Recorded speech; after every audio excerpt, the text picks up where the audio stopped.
Sagrada Família, podcast.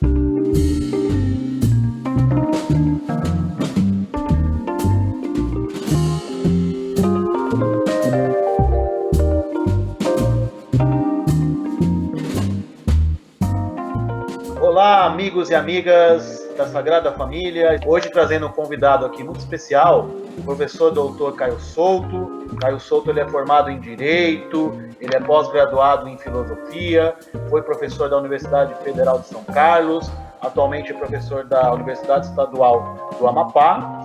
E o Caio a gente vai fazer um bate-papo aqui sobre política universitária, filosofia, educação, tudo que está rolando um pouco na conjuntura atual do nosso país. A espetacularização do STF, Universidade e o governo Bolsonaro, Foucault, Nietzsche e política. São assuntos desta entrevista com o professor Caio Souto.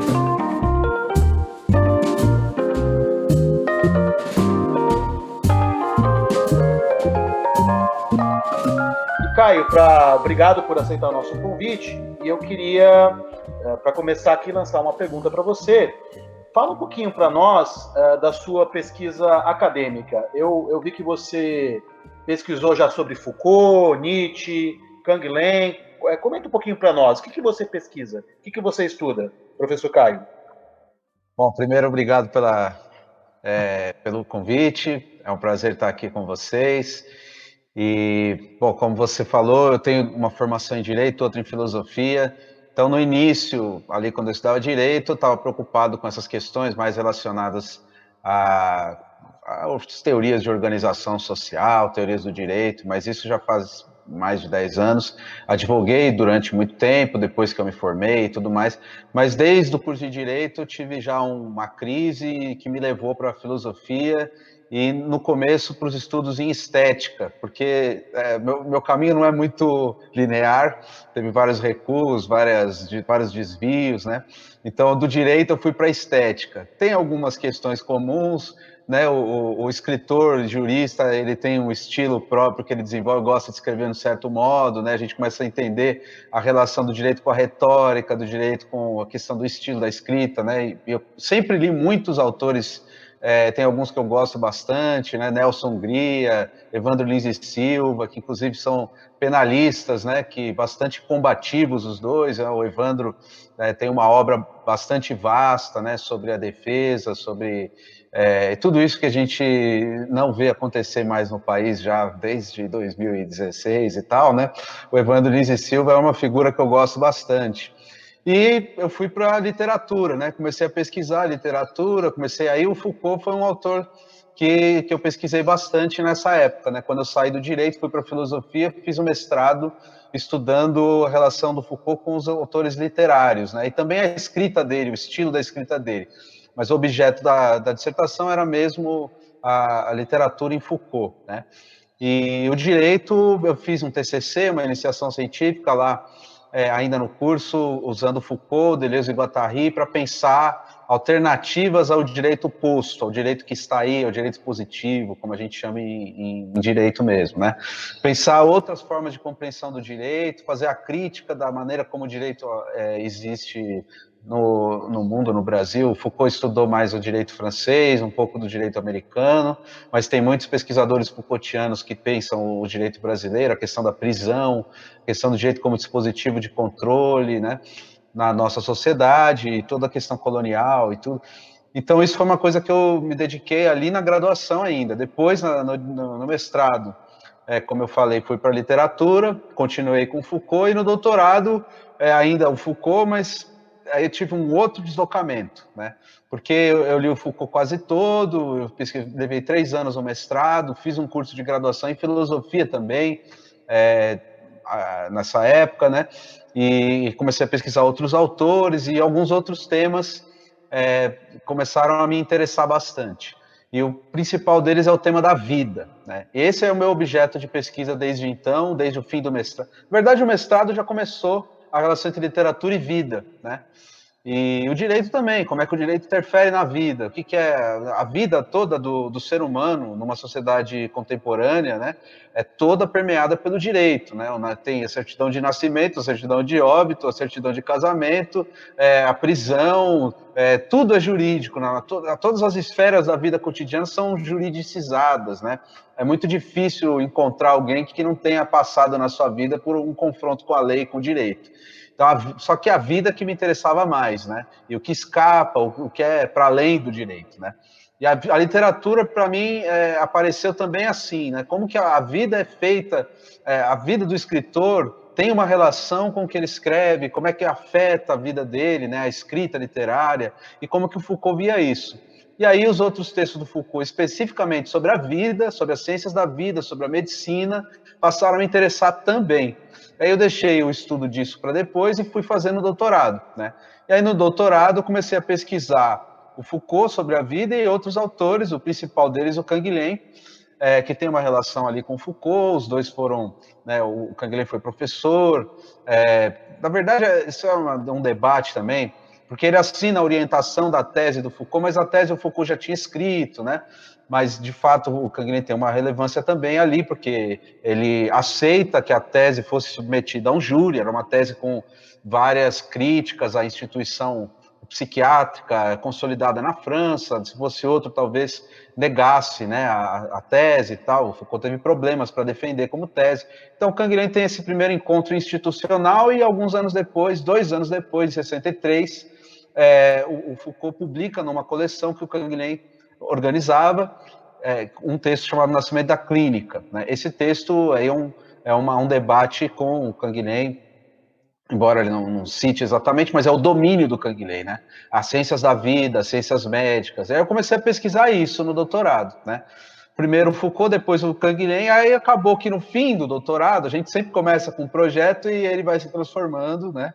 Pelo menos comigo aconteceu assim, com alguns colegas também, e acabou que o final do doutorado se transformou numa tese sobre o Canguilhem, inclusive com crítica ao Foucault, assim, uma crítica circunscrita ao âmbito ali da biologia e tal, mas também tem relações, e aí escrevi outros textos no decorrer, que são artigos que eu venho publicando desde então, um ou dois sobre o Foucault e outros autores da chamada tradição francesa da epistemologia, como o Gaston Bachelard, Jean Cavaillés, que tem um texto que vai sair ano que vem, que já está no Prelo, na revista Transformação da Unesp Marília, o Alexandre Poiré, ou Poiré, depende da pronúncia, que também escreveu sobre muitas coisas. Eu me dediquei mais a pensar a questão dele com a ciência, né? Ele foi historiador da ciência, mas também, né, do misticismo, né? O Daniel sabe bem.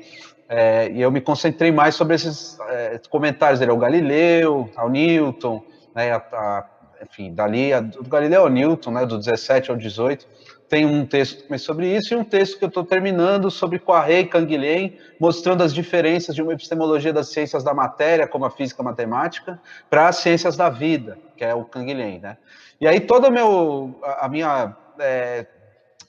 empenho atual, depois que eu terminei o doutorado, né, enquanto pesquisador, tem sido pensar as ciências da vida e pensar a vida dentro e fora da ciência, né? O que as ciências podem dizer sobre a vida, os limites científicos para o discurso das ciências da vida, como o discurso biológico, o discurso fisiológico, médico, né? E para além da ciência, né? Que seria a vida para além da ciência. E aí a gente entra no âmbito das metafísicas da vida, da Lebensfilosofia, filosofia da vida alemã, volta, se a gente quiser, aos antigos, né? O Aristóteles, por exemplo, no De Anima, em outros tratados sobre a vida animal. Isso perpassa a Idade Média também, né?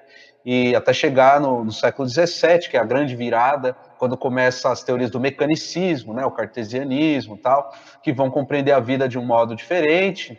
E daí, na verdade, é ali que começa mesmo a minha pesquisa, né? Do Descartes para frente. Como que o Descartes é um ponto de virada do século XVII, e que isso tem a ver com as ciências da matéria, que vão se desenvolver e se consolidar do XVII ao XVIII, no Galileu ao Newton, e o que acontece com a vida ali, né? E depois, do 19 para o 20, para o 21.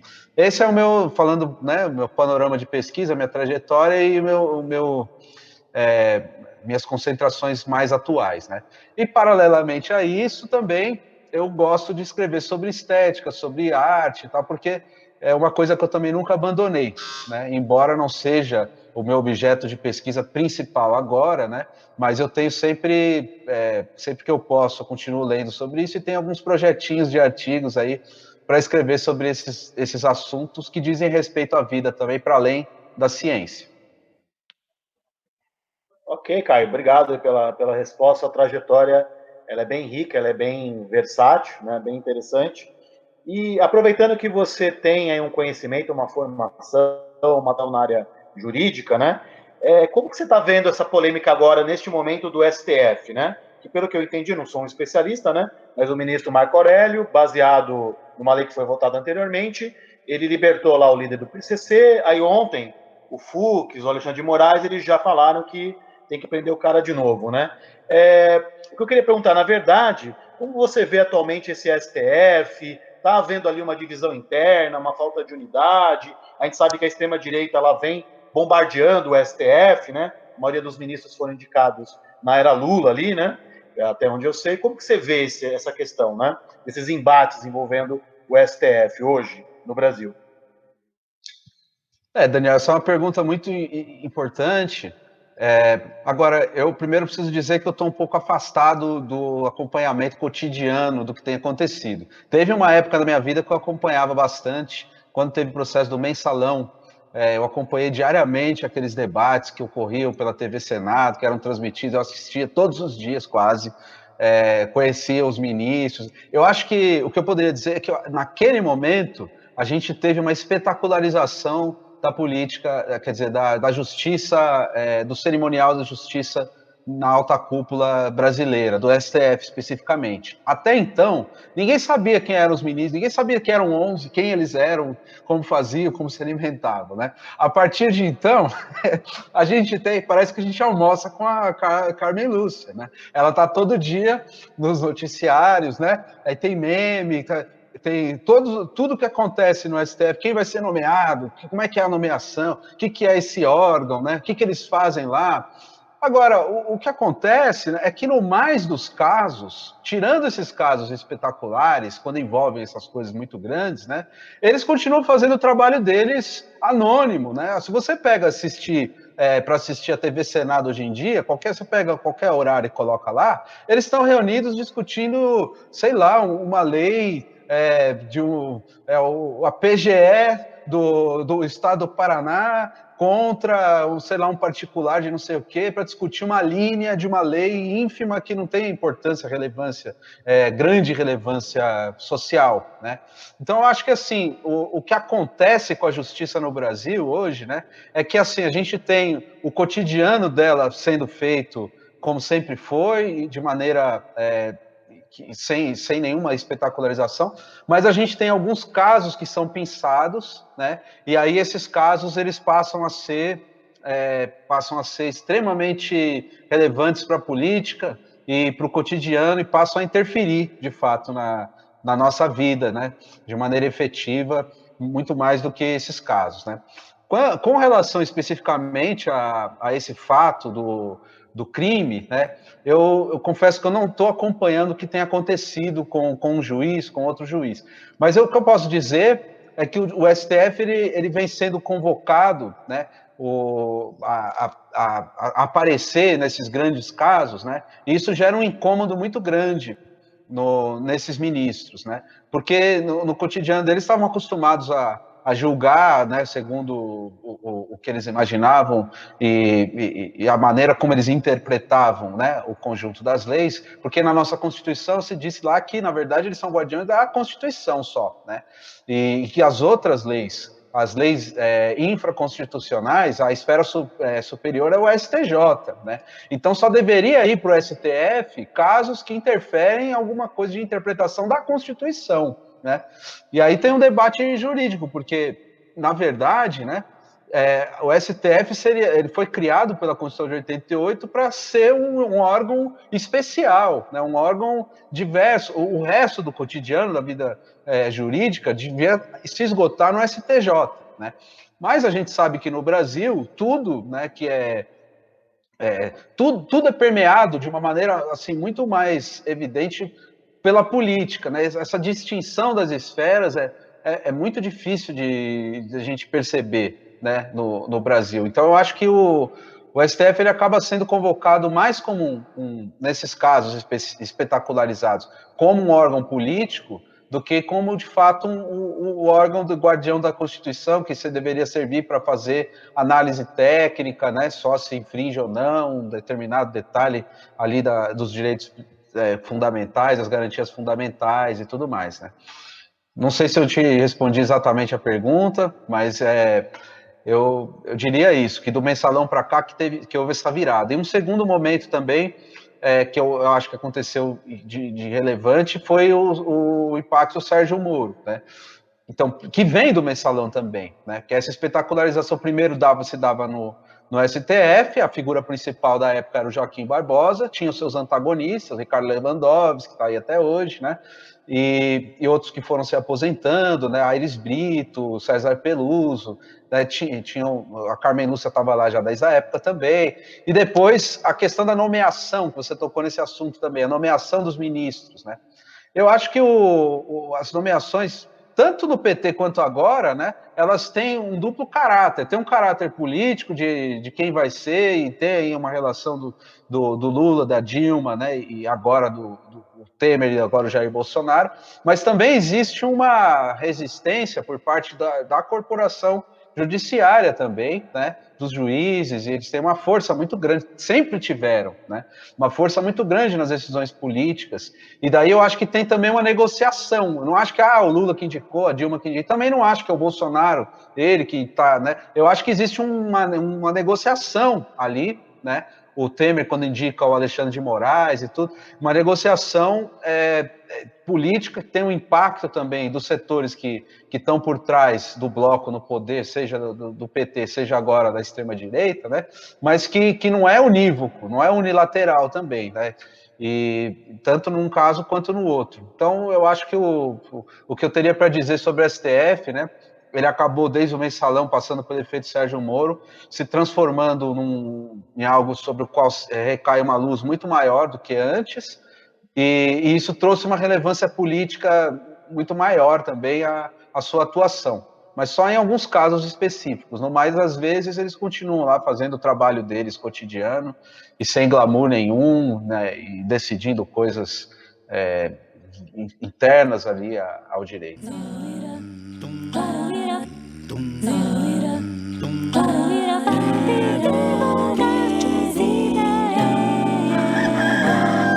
Sagrada Família. Ok, obrigado pela sua resposta, Caio. Eu também não sou nenhum especialista nessa área jurídica, mas creio que eu compreendi. Falando ainda de política, tem tanta coisa para a gente discutir aqui que a gente poderia abordar, mas lembrando que você também é professor universitário, né? Como que você vê a atual conjuntura, né, o papel do governo, especialmente o governo federal, né, no corte de verbas, né, desmonte da política científica, intervenção em algumas universidades não respeitando os procedimentos, né? Como que você vê esse papel aí do governo? Como é que você está, né, acompanhando isso? Bom, nós estamos sendo governados pelo pior que teve da nossa ditadura militar, né? Era o pior setor dentro daquela multiplicidade também que foi os governos ditatoriais brasileiros de 64, a sucessão de governos, né, até o fim da ditadura. E esse que voltou ao poder pelo voto era o que tinha de mais autoritário, de mais retrógrado, né, dos porões mesmo da ditadura, que fazem elogio a torturadores, né, e etc. Então, isso é extremamente ruim para a ciência, para a filosofia. Por outro lado, se a gente pega o histórico desde o segundo mandato da Dilma, né, passando pelo Temer, esses cortes eles já vinham sendo feitos, né? A Dilma nomeou lá o Joaquim Levy na época, né? E ele já congelou diversas bolsas, né? Já teve um estrangulamento das universidades ali desde aquela época, né? Depois do impeachment, né, que destitui a presidente, coloca o Michel Temer, aí eles de fato institucionalizam essa política de cortes, né, das verbas públicas. E aí quando entra agora o governo Bolsonaro, isso se radicaliza, porque agora além de cortar, além de de diminuir o investimento, a gente ainda tem um ataque, e é isso que eu acho que é inédito, né? Nem o governo Temer, nem os governos Dilma e nem anteriores a esses, né? Acho que isso é inédito na história do nosso país, né? A gente tem ataques tão afrontosos à pesquisa acadêmica e universitária que vem sendo feita e desenvolvida no Brasil, né? E isso sim, eu acho que aí a gente tem um ponto de virada, né? E é terrível, extremamente terrível que isso esteja acontecendo. E a tentativa de intervenção nos órgãos acadêmicos, né, nas autarquias universitárias, se mostra, por exemplo, na tentativa de nomeação do terceiro da lista tríplice, né, que inclusive o STF teve uma decisão recente, eu também não estou acompanhando caso a caso o que tem acontecido, mas eu sei que na Federal do Pará teve uma decisão que modificou retroativamente, né, a nomeação do terceiro da lista, que tinha sido feita pelo governo federal, uma pessoa com uma votação inexpressiva, lá, sei lá, 5%, foi o nomeado para ser o reitor da universidade. Aí o STF reverteu. Então, essa questão da política, da discussão da academia, ela é extremamente relevante hoje. Eu acho que a comunidade acadêmica precisa se organizar mais e melhor para oferecer resistência a esses ataques que vêm sendo feitos, né? A gente tem, por exemplo, o movimento Escola Sem Partido tentando aí se transformar em lei. A gente tem, bom, eu me recordo desse, mas existem outros também projetos, né, que vêm sendo alguns que interferem especificamente numa coisa ou outra, e outros maiores, né, que tentam transformar, reformular, reconfigurar toda a organização a institucional acadêmica brasileira, né? E, bom, isso é terrível. Eu acho que a gente está vivendo um momento muito difícil nesse aspecto, em outros também, na questão da saúde também, na questão eu acho que saúde e educação são os mais em que isso aparece de modo mais evidente, né? A pasta da saúde é conduzida por alguém que não é da área, a pasta da educação, né, também veio sendo conduzida por alguém que é inimigo, o meio ambiente é outra área também, que vem sendo conduzida por alguém que se coloca, ele falou isso numa entrevista oficial gravada, né, que deveríamos aproveitar o momento para passar a boiada, esse tipo de coisa. Então, eu acho que eles estão passando a boiada em tudo, né? Na universidade, no meio ambiente, na saúde, aproveitando esse momento de fragilidade, de instabilidade política e econômica que a gente vem vivendo, para implantar, para colocar os seus correligionários nos cargos de poder e tudo mais. Então, é o que tem de pior, eu diria, né? Na política institucional. Resta saber até que ponto que eles vão conseguir continuar, porque a gente ainda está longe de saber exatamente até onde eles podem ir e tudo que eles podem fazer, né?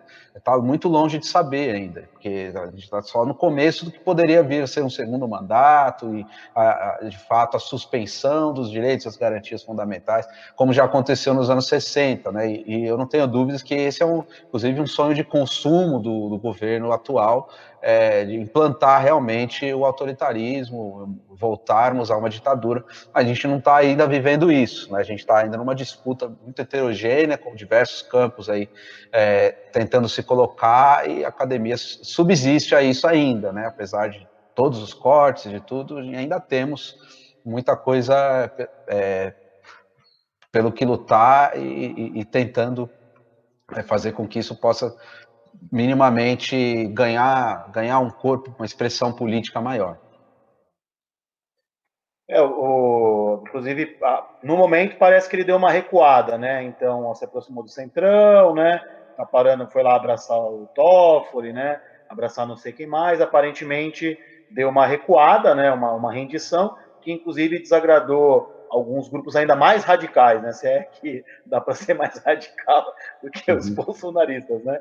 O abismo, ele parece que ele não tem fundo, né? Mas nós não sabemos até quando isso. Amanhã pode ser que, né, volte de novo toda aquela empáfia, né? Mas o que eu queria te perguntar aqui, Caio, fazendo também já um direcionamento, né? Você é um cara que conhece bastante a obra do Foucault, né? Eu li muito pouco Foucault, né? Li mais os últimos textos dele, que ele vai falar lá do cuidado de si, né? Daquelas coisas. que você diria para mim, né? O que Foucault hoje ele pode oferecer para a esquerda, né? O que a esquerda pode aproveitar da obra, do pensamento, da militância também do Foucault, né? Como que você vê isso, né? Muito boa pergunta. Eu acho que tem vários aspectos na obra do Foucault que ajudam a pensar, né? Um desses aspectos é a crítica que ele faz ao neoliberalismo. Neoliberalismo como uma forma de gestão política das vidas, né? Que é até um dos meus temas de pesquisa, a vida, e como que os processos da vida, eles são totalmente permeados pelos dispositivos de poder, de segurança, né? Inclusive a gente aqui conversando na internet, né? Isso é uma forma também, né, de termos a nossa experiência de conversa, de amizade, né, pelas redes sociais e tudo, extremamente controlada, registrada, fica o registro disso que a gente está conversando, criptografado, isso pode ser usado, e é usado, não é que pode, né? Isso é utilizado pelos Big Data e pela maneira como a racionalidade algorítmica, que é um termo que tem sido utilizado bastante, né, tem conduzido as nossas condutas, né? Eu acho que o Foucault já fez o diagnóstico da emergência do neoliberalismo, já nos anos 70 para 80, no fim dos anos 70, ele já estava pensando isso, e antes mesmo de isso se transformar em política globalizada, né? O Foucault já estava percebendo esse momento. Não é que ele fez profecia, mas ele já fez o diagnóstico dos autores que depois foram utilizados como base nas implantações desses governos, como política de Estado, em governo Reagan e Thatcher, antes até no governo Pinochet, e depois em praticamente todos os lugares do mundo, depois da queda do Muro de Berlim, e agora ainda mais recentemente, depois da crise de 2008, com a opção, né, por salvar os bancos e não as democracias. Já teve aquele debate com a Grécia. Isso está acontecendo no Brasil também, né?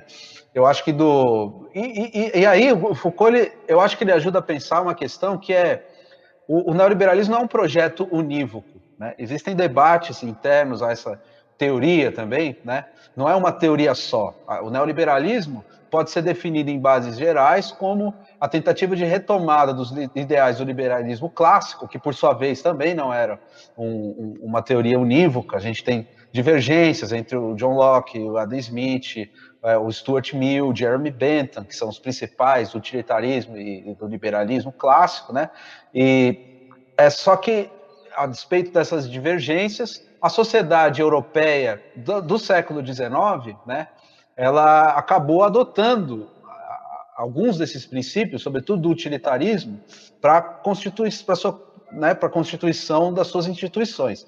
E o Foucault tinha analisado isso muito bem no Vigiar e Punir, por exemplo. O Jeremy Bentham é um autor principal ali, dos primordiais, que foi ele que criou o conceito lá do panopticon, né, que é aquele modelo institucional que é utilizado exemplarmente na prisão, mas também nos hospitais, nas escolas, nas fábricas. Então, essa sociedade disciplinar que Foucault teria descrito. Mas ele também descreveu a mudança dessa sociedade para aquilo que veio a ser, né, o nosso mundo contemporâneo, né?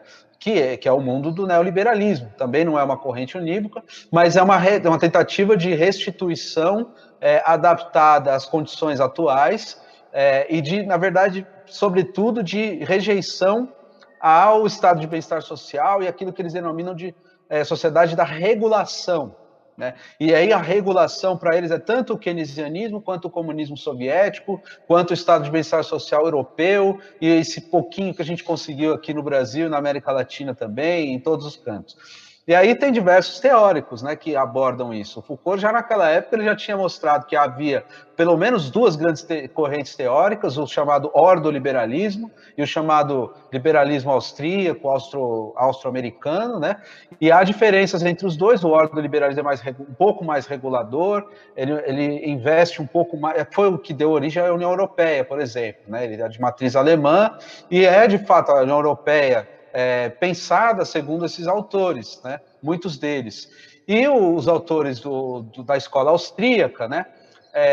Esses acabaram indo para os Estados Unidos e esses estão mais relacionados realmente ao que foi feito lá a partir do Reagan e também no Pinochet. O Hayek é a figura principal, né? Mas ainda no Hayek a gente tinha uma forma de regulação que ele pensava também mínima, né? De renda mínima social, de seguridade, coisa e tal, que ele escreveu sobre isso, ele tentou pensar isso também. Era um autor que na época dele, ali nos anos 70, 60, ele trazia intelectuais de outras áreas para debater tais questões, né? Cientistas políticos, juristas, né? Não era só um economista da econometria pura e abstrata, né? Mas do Hayek para frente, depois da escola de Chicago, a partir do Milton Friedman, a gente tem a radicalização, né, de aspecto do neoliberalismo, né?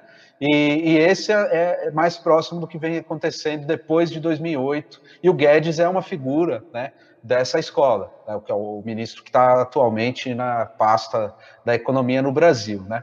Então, acho que o Foucault, ele, pelo menos, de tudo que ele poderia contribuir, eu acho que pelo menos o diagnóstico do neoliberalismo, né? E que, para além de tudo, né, como eu falei, é uma gestão política, não é somente uma forma de pensamento econômico, né? Ele é um pensamento político que diz respeito à forma de condução das subjetividades. E aí a forma empresa passa a ser a forma que vai reger a cada um de nós, ela é o cálculo empresarial, os indivíduos passarem a serem considerados como capital humano, né, no sentido monetizado, inclusive, eu acho que é uma contribuição para a gente pensar a nossa conduta, né? Como nós nos comportamos, como nós pensamos. Vou fazer um curso de inglês, por exemplo, para quê? É para investir no meu capital humano, e aí eu tenho um cálculo, né? Desde a infância, passando pela fase adulta, que é a fase de maior extração, né, da potência do capital, né? Até a fase da velhice, que esse capital vai diminuir, aí eu preciso fazer um cálculo para me preparar para os meus anos de velhice. Então, durante a fase adulta, eu vou me preparar para que quando eu chegue na velhice, eu possa já ter me financiado até lá. E aí a individualidade, a subjetividade, toda ela é pensada segundo esse modelo da empresa, né? E tanto no indivíduo quanto até a figura máxima do Estado, né? O Estado passa a ser pensado como uma empresa também, entre outras, em livre concorrência, tanto com os indivíduos, cada um deles considerados, quanto com as demais empresas, e aí tudo passa a operar, né, numa espécie de grande campo da livre concorrência, que é criado e construído por esses modelos teórico-políticos desses autores, e que são implantados via Estado, né? Porque sem a implantação via Estado disso, essa é a grande diferença do liberalismo atual, o neoliberalismo, para o liberalismo clássico, né? Sem a influência do Estado, sem essa construção artificial, né, do Estado, isso acaba não funcionando. Então, vai haver uma ideia de regulação para, na verdade, criar uma desestabilização, uma desigualdade criada artificialmente, para que isso gere uma melhor eficiência das empresas. Esse é o telos, né, dessas teorias. A finalidade dessas teorias é construir um Estado ideal em que o de melhor, mais eficiente, mais eficaz fosse extraído nessa livre concorrência. Eles têm isso em mente, né? Eles acreditam que esse é a melhor forma de organização social. Então, né, de todas as questões que o Foucault aborda, eu acho que essa, para a gente entender o presente, seria a principal. Também poderia falar sobre a forma como ele compreende a confissão, os mecanismos judiciários de confissão e como que isso pode chegar, inclusive, à psicanálise, né, essa construção de um ambiente no qual você vai narrar a si mesmo e tentar, a partir disso, extrair de si o mais íntimo, o mais interior, os mais inconfessáveis segredos, né, que para ele começa na pastoral cristã, começa no Agostinho e vai até a psicanálise, né, outra questão que vem sendo descoberta aí pelos estudiosos de Foucault. E trazendo um pouco para a minha questão, né, eu acho que o principal para mim, que o Foucault me afeta, é como que ele pensa a vida, né? Como que ele pensa, na verdade, a construção dentro de um contexto que é de controle, que é de subserviência, né? Como que ele pensa a potência de sublevação, de revolta, de constituição de outras formas de vida que resistem ao meio, que resistem à política, que resistem ao presente, né? Eu acho que, para mim, essa é a principal contribuição do Foucault. Sagrada Família, podcast. Obrigado, Caio. Ainda sobre esse assunto, emendando, né, falar um pouquinho sobre o Nietzsche, essa questão da política, né? O Nietzsche ali um pouquinho mais do que Foucault. Lógico que é um autor que ele tem um estilo bastante metafórico, poético, é difícil de interpretar, né, certas coisas que o Nietzsche diz, mas também parece, sem dúvida, que ele tinha umas posições conservadoras, né? Por exemplo, ele defende uma hierarquia, a ideia de casta, né? Ele critica a democracia, critica o socialismo da época dele. Você acha que Nietzsche e esquerda dá para combinar bem? Dá certo essa mistura? Queria que você comentasse sobre isso. Essa é uma questão também, né? Eu costumo dizer que o Nietzsche que eu gosto é o Nietzsche do Deleuze. Eu gosto mais do Nietzsche do Deleuze do que o Nietzsche do Nietzsche. Eu acho que isso é um debate infinito, né? O Heidegger também, né? Foi nazista, né? Perseguiu colegas de departamento e tem os heideggerianos de esquerda, né? Tem um debate, como é possível, né, trair o Heidegger. Eu acho que é possível fazer isso com qualquer autor. Eu acho que a gente lê filosofia, lê literatura, não é para concordar com as posições pessoais dos seus autores, dos seus respectivos contextos, né? Mas é sim para se alimentar daquilo que eles pensaram, para que isso evoque outras formas de compreensão, de crítica e novos projetos, né? Do que está acontecendo. Eu, sinceramente, eu acho que o problema da esquerda, né, é um problema fundamental para a gente compreender isso hoje, né? O que é a esquerda? Pensar, é possível uma unidade da esquerda? É possível uma unidade da esquerda com setores progressistas para fazer frente a essa extrema-direita que aí está, não só no Brasil, mas em outros lugares do mundo hoje? Isso que é o meu problema principal, né? Eu acho que aí, nesse sentido, o Nietzsche ele pode ajudar a gente a fazer esse diagnóstico, né? A tal da genealogia nietzschiana, como forma de reconstrução, né, da história, eu acho que de uma reconstrução interessada da história, né? Para mim, esse é o ponto principal do Nietzsche, né? Eu acho que a gente tem que fazer genealogia de tudo, genealogia da esquerda, brasileira, né? Qual é o nosso interesse político imediato? Porque eu acho que esse é o ponto, né? O Nietzsche, quando ele está pensando isso, né, e como eu leio a genealogia da moral, ele tem um alvo, né? Um alvo que ele elegeu, que para ele, aquele alvo, ele está impedindo a vida de florescer na sua maior potência. Então, ele acha que esse alvo deve ser combatido. Para fazer esse combate, né, por isso uma polêmica, ele reconstitui ficticiamente, né?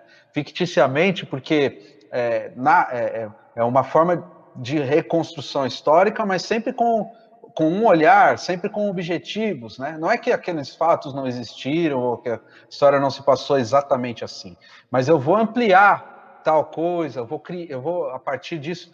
O Foucault tem um texto sobre o Nietzsche que eu acho que é um dos melhores textos sobre o Nietzsche que eu conheço, que é o Nietzsche, a genealogia e a história, né? Lá nesse texto, o Foucault ele analisa duas obras do Nietzsche. Ele analisa a Segunda Extemporânea, de 1874, 73, 74, que é o chamado Jovem Nietzsche, que é um texto que o Nietzsche escreve sobre os usos da história e a sua utilidade para a vida, né? Então ele elege a vida como princípio do qual ele vai partir, a perspectiva da qual ele vai falar, e a história, né? Essa reconstituição histórica, ela pode ser de três modos distintos, né? A história antiquária, a história monumental e a história crítica. São as três formas de história que o Nietzsche trabalha lá na Segunda Extemporânea, né? E cada uma delas, ela vai corresponder a um certo uso para a vida.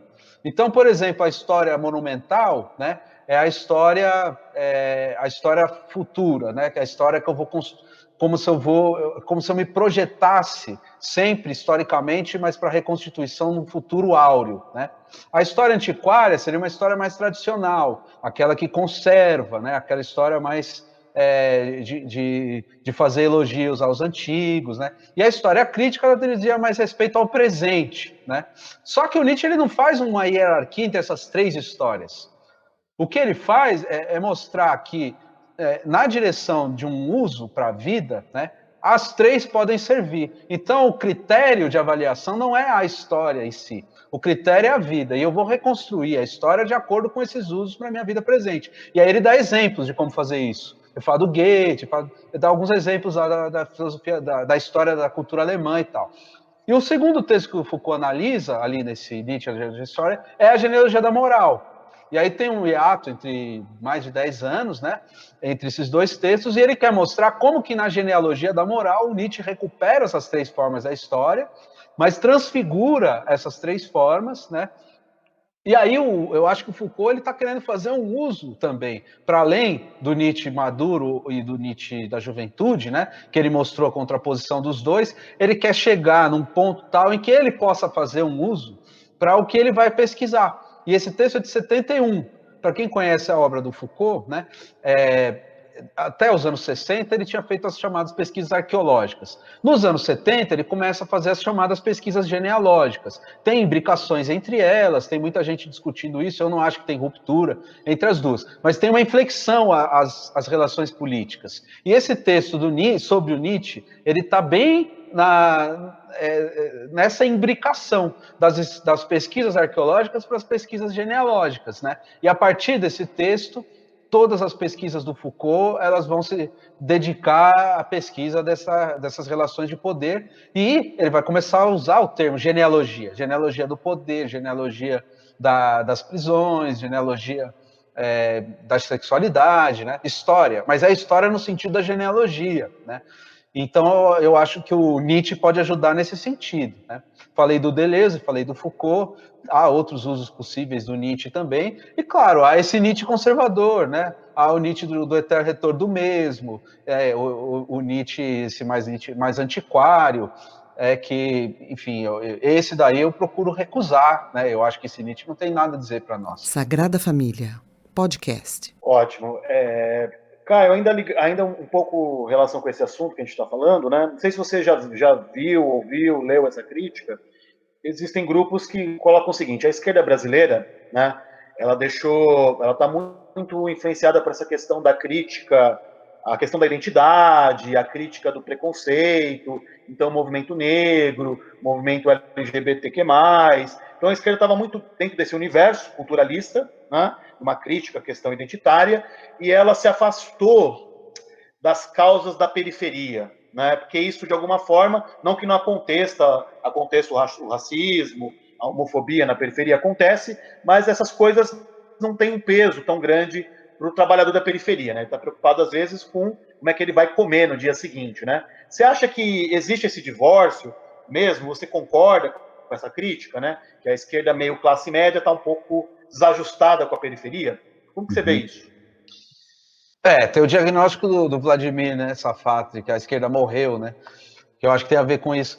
Eu colocaria, eu também não sei a resposta, né? Eu precisaria pesquisar mais, inclusive fazer pesquisa empírica, que eu acho que é um problema da nossa academia, né? Pelo menos a filosofia, nas ciências sociais é feito, na antropologia social também, mas na filosofia a gente não percebe muito esse trânsito, né? Foucault fez pesquisa de arquivo, né? Fez entrevista, fez pesquisa empírica quando ele estava estudando para escrever o Vigiar e Punir.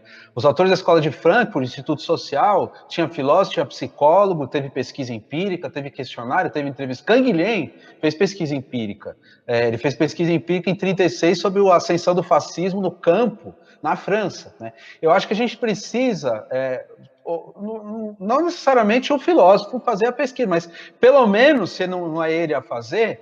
ouvir e ler quem está fazendo. É que é sempre melhor você conduzir a pesquisa, né? Porque aí você já sabe, você está lidando diretamente com a fonte, com o seu entrevistado, com aquilo que você está fazendo. Mas se você não é capaz de fazer essa pesquisa, pelo menos você... tomar de empréstimo, as pesquisas são feitas, né, sobre a ascensão do fenômeno dos evangélicos no Brasil, por exemplo, de religiões de tipo fundamentalista, a questão da ausência do Estado, né, e nas periferias, isso tem que ser feito também, que tipo de música, que tipo de cultura que é produzida e que é consumida por essas populações, e nunca tentar falar no lugar dessas populações. né? Até respondendo mais de uma outra forma a pergunta sobre o que Foucault poderia ajudar. Essa frase dele, a indignidade de se falar pelo outro, né? O intelectual, ele nunca deve querer falar em lugar do outro. Fazer teoria não é falar em lugar do outro, mas em atenção ao outro, né? Pesquisando o outro, revelando não é um termo bom de usar também, né? Mas tentando investigar, tentando examinar, porque parece revelando, parece que tem algo ali que não é visto. É perfeitamente visível, né? Não precisa revelar. Né? O que você precisa é ouvir aquilo que já está ali colocado, que já as pessoas já falam. É isso que o Foucault escreve, né? Quando eu faço minha pesquisa, ele diz, quando eu faço minha pesquisa nas prisões, o que eu me dei conta é que elas nunca precisaram dos intelectuais para falar das suas dores, das suas experiências cotidianas com a prisão, dos seus familiares, etc. Então, eu acho que uma das funções que a esquerda deveria tomar para si, né, essa esquerda partidária, essa esquerda acadêmica, né, que tenta dirigir as pessoas mediante eleição e mediante disputa por cargos políticos, ou essa da academia, né, que busca falar das mazelas sociais, falar das vidas. Esse contato, essa escuta, né, mais efetiva dessas vozes que já dizem, que já falam, que já existem, que já estão aí, né?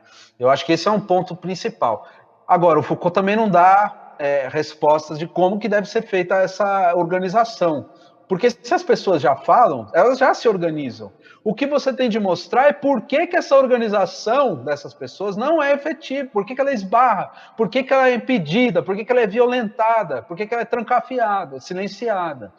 Talvez essa seja uma função maior do intelectual, né, e do partido do que exatamente aquela de falar em nome, né? Então, eu diria que a esquerda talvez tenha ficado por muito tempo, eu também não posso falar em nome da esquerda, né, que eu não sei exatamente o que é isso, mas talvez ela tenha ficado há muito tempo, isso que eu não sei exatamente o que é a esquerda, né, mas enfim, essa experiência, né, num partido de centro-esquerda no poder, né, tenha descuidado, né, dessas demandas mais efetivas e acabou abrindo espaço, um campo para outras formas, como a organização criminal, né, a organização em determinados grupos religiosos e agora a partir das redes sociais também, desses novos partidos que vêm surgindo, desde 2013 que surgem, e que dão mais voz a isso, ouvem mais e estão mais atentos a essas demandas. Ótimo, Caio. Muito bom, muito boa a sua resposta. A gente já indo para o encerramento, né? A gente sabe que a direita aqui no Brasil, pelo menos, descobriu a internet faz tempo, né? Faz tempo que umas figuras fazem live, programa de rádio, podcast, né? Eles lotearam isso. E quando você criou o seu canal, Conversações Filosóficas, fazendo aqui uma propaganda, entre aspas, né?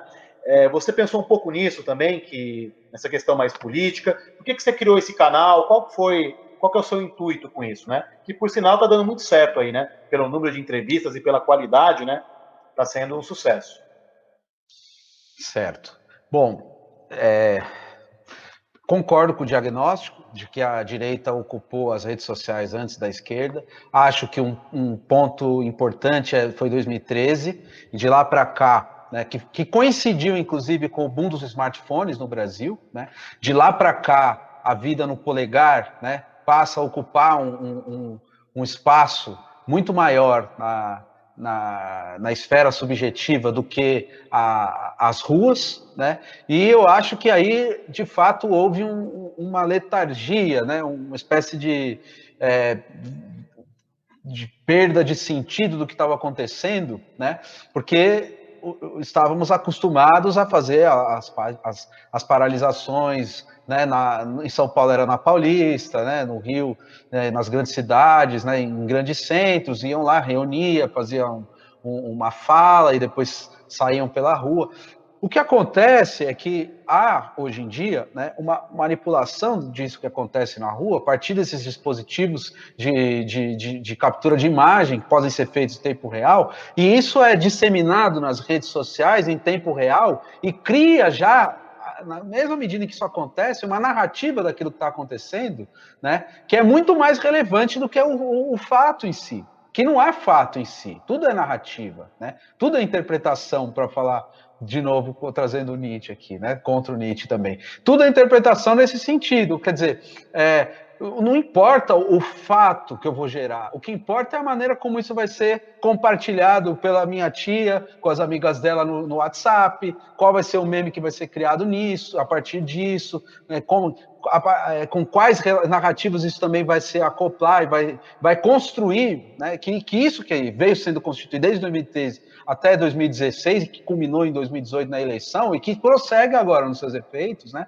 Essa grande narrativa que foi sendo constituída e que acabou tendo como alvo a experiência de esquerda no poder, o PT. Né? E isso pôde legitimar a destituição da presidenta e depois pôde acabar culminando no voto popular que elegeu a figura da extrema-direita que a gente tem hoje no poder, né?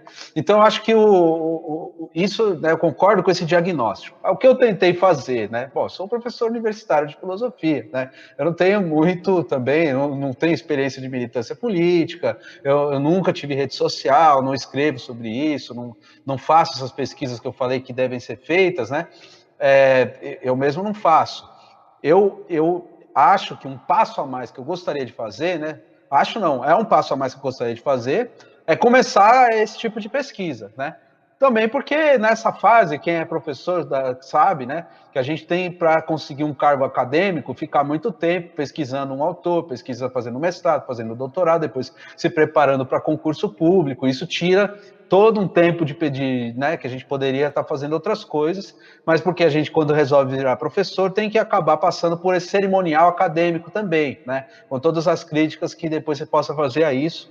Mas aí, quando começou a pandemia, né, eu percebi que isso é uma questão até vitalista, né, da minha leitura do Canguilhem. Quanto mais você restringe a força vital do organismo, né, mais você libera, por outro lado, potencialidades. O exemplo do carrapato, por exemplo, que o Uxku gosta muito, e depois o Heidegger usa e distorce, né? O Deleuze também usa, e o Canguilhem também. O carrapato, a fêmea do carrapato, então quem é o carrapato? O carrapato é um organismo que responde a 3 estímulos externos apenas, o olfato e o tato.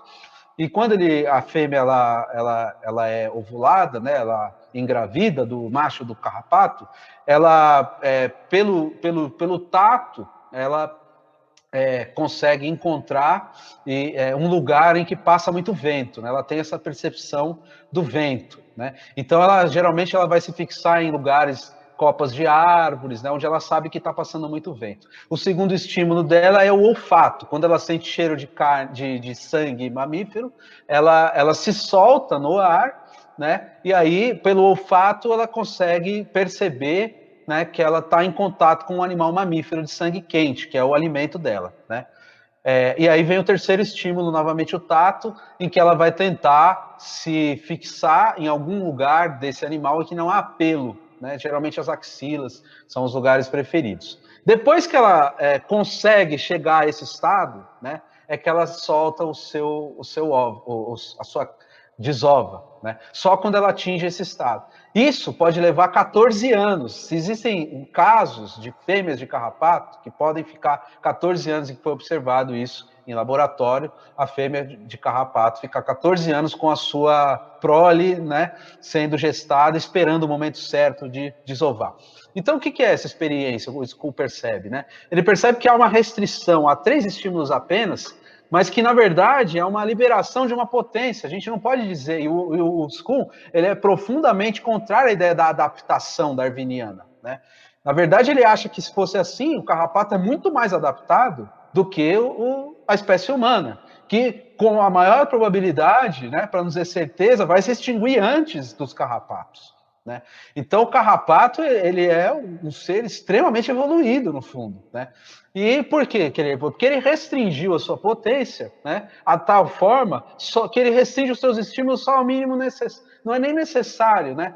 Mas é a forma de vida da fêmea do carrapato ilustra algo que vai acontecer em outros exemplos, e o Deleuze vai tirar consequências para o artista, né? E quando ele vai falar do Joey Busquet, o Joey Busquet foi alguém que sofreu aos seus 18 anos de idade, ou 20, não sei exatamente, mas foi bem na juventude, um ferimento gravíssimo que tirou o movimento das pernas, né, do Joey Busquet. Ele era um atleta forte, um militar, né? E quando ele sofre esse ferimento, ele fica enfermo e nunca mais movimenta as pernas, fica na cama o resto da vida, né? E se torna um poeta, e um poeta dos mais importantes da sua época, porque na casa dele, pela casa dele passavam os maiores poetas, artistas, pintores, filósofos ali da Paris dos anos 20, 30, né, o Joey Busquet. Esse capítulo chama Um Acontecimento, né? O acontecimento é a bala que tirou o movimento do Joey Busquet. Restringiu, portanto, a sua potência, né? Mas essa restrição fez dele um ser muito mais potente enquanto poeta do que ele era enquanto um atleta militar. Eu acho que a pandemia, o que ela poderia nos ensinar é que essa restrição da potência, né, e a política também, a restrição dessa potência do que é a academia, do que é a vida, né, a restrição da vida humana no planeta, né, poderia liberar novas potências, né? Quais poderiam ser? Não sei. Mas são potências que estão aí liberadas e elas existem.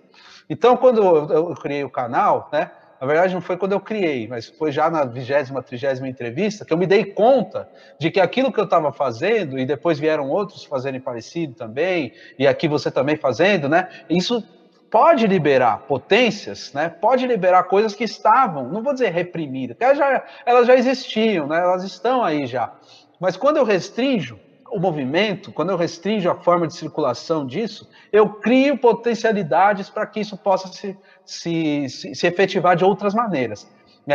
O conceito que o Canguilhem usa para definir isso é saúde, né? O que é a saúde de um organismo? A saúde de um organismo é a possibilidade de adoecer e superar essa doença. A superação nunca vai retroagir a um estado anterior, porque existe uma irreversibilidade, mesmo na física também, né? Eu não consigo retroagir exatamente ao estado anterior. Na saúde, mais ainda, né? Mais evidente ainda. Mas eu vou construir novas formas de vida que não são o antigo, né? E esperamos que não seja normal essa nova, né? Um novo não normal, uma anomalia, né? Que possa essa anomalia servir para que a gente restitua uma saúde, né? Que é nada mais do que a liberação das potências da vida, essas potências que estão ali cerceadas, impedidas por esse ambiente fascista que a gente tem vivido. Então, eu acho que o que eu penso em fazer, o que eu pensei em fazer, que já são 340 entrevistas, né, é dar voz. Essa é a minha pesquisa empírica, esse é o meu diário de pandemia. Eu tenho ouvido as pessoas, colocado no canal, mas isso é a minha forma de me alimentar também, né? Isso eu estou também me constituindo nessa escuta, ainda não posso organizar, né, exatamente tudo que eu tenho ouvido, não posso escrever sobre isso ainda, mas eu tenho liberado, junto com essas pessoas, junto com os dispositivos digitais que permitem isso, ajudado a construir uma liberação dessa potência e quiçá que possa ganhar um corpo, né? Aí, pensando no Spinoza, né? Um corpo político que faça frente, junto com outras potências, para fora da academia, porque a gente vai precisar de tudo, né? Fazer frente a isso que vem acontecendo.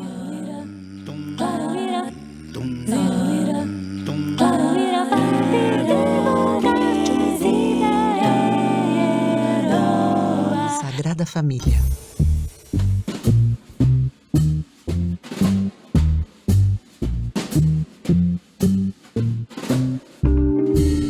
Caio, obrigado, meu amigo, por essa conversa, por esse bate-papo.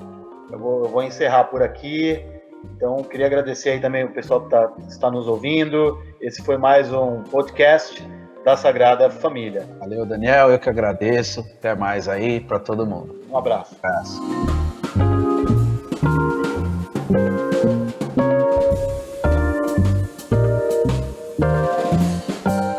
escreva para nós pelo e-mail sagrada.familia.podcast@gmail.com ou através dos nossos perfis nas redes sociais, Twitter, Facebook e Instagram.